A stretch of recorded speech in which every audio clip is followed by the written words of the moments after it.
নমস্কাৰ নিউজৰ বাতৰিলৈ স্বাগতম জনাই ষ্টুডিঅ'ৰ মজিয়াত মই পলদাস চাওক আজিৰ বাতৰি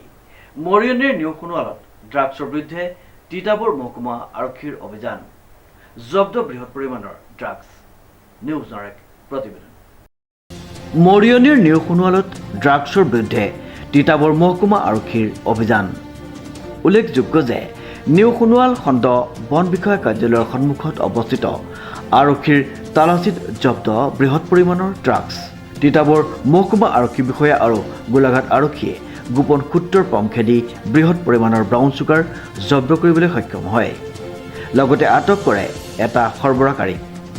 আটক কৰা সৰবৰাহকাৰীটো তিতাবৰ চুঙিৰ বাবুল দাস বুলি জানিব পৰা গৈছে ব্যক্তিজনে AS03D6514 নম্বৰৰ চেণ্ট্ৰ গাড়ীখনেৰে কহিমাৰ পৰা অৰুণাচললৈ বুলি ড্ৰাগছখিনি কঢ়িয়াই আনিছিল 30টা চাবোনৰ বাকচত 358.36 গ্ৰাম ড্ৰাগছ আনিছিল উক্ত চাবোনৰ বাকচত আৰক্ষীয়ে জানিবলৈ দিয়ে যে ব্ৰাউন চুগাৰখিনি 1,40 লাখ টকা মূল্যৰ হ'ব এনে ক'ৰ পৰা আনিছিলে আপোনাৰ নামটো ক'লে এইটো ক'ৰ পৰা আনি ক'লৈ লৈ গ'লহেঁতেন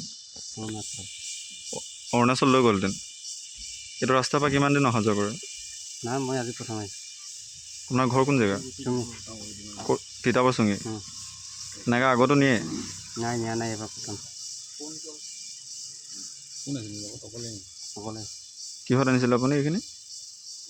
কিহত আনিছিলে মানে গাড়ী কি চেণ্ট্ৰখনত আপুনি নিজে চলাই আহিছিলে ডিজি বৰাৰ ৰিপৰ্ট নিউজ নাও